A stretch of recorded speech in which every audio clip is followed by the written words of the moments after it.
यहाँ कार्तिक की 1 minute story. ये कहानी एक बूढ़े चोर की जिसकी मृत्यु होने वाली थी। उसने अपने बेटे को बुलाकर के 2 बातें याद रखने के लिए कहा। पहली, कभी भी चोरी की है ये बात मानना मत। और दूसरी बात उससे कही कि बेटा कभी भी किसी धार्मिक स्थान पर, मंदिर में, आश्रम में जाना मत। ये कहकर के बूढ़े चोर की मृत्यु हो गई। जो इसका बेटा था ये लगातार चोरी पर चोरी करता गया, लेकिन एक दिन इसकी चोरी पकड़ी गई। एक घर में गया, वहां घर वाले जाग गए, सैनिकों को बुलाया गया। ये भागता हुआ छुपते छुपाते आश्रम में पहुंच गया जहां सत्संग चल रहा था। दोनों हाथ अपने कान पर रख लिए, लेकिन तब एक लाइन सुनाई दी। वो लाइन थी कि देवी देवताओं की परछाई नहीं होती। इसे राजा के सामने ले जाया गया।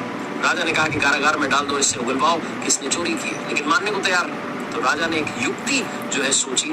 उसने एक ठगनी को बुलाया और कहा कि आप देवी का रूप लेकर के जाओ, भगवान के सामने तो सब सच बोल ही देते हैं। जब देवी बनकर के वो ठगनी वहां पर पहुंची, नकली शेर पर सवार होकर के, हाथों में मशाल लेकर के, तो ये जो चोर था ये सक पका गया। हाथ जोड़ करके कहने लगा कि देवी माँ आपकी तो पूजा करता था, आपने दर्शन दे दिए। देवी जो थी यानी कि वो ठगनी जो थी वो पूछ लगी कि बेटा आप तो सच बता दो, क्या तुमने चोरी की है। तभी इसकी नजर जमीन पर पड़ी।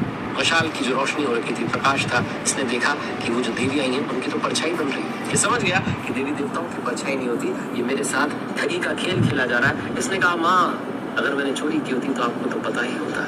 बाहरी सेनापति और सैनिक ये सब सुन रहे थे। वो समझ गए कि इस बेचारे ने चोरी नहीं की है, इसे वहां से निर्दोष करार दे दिया गया। बहुत छोटी सी कहानी, सिर्फ सत्संग की एक लाइन सुनने से चोर का जीवन बच गया। अगर हम जीवन में अच्छी बातें सुनेंगे, अच्छे कर्म करने लगेंगे तो जिंदगी सुधर जाएगी।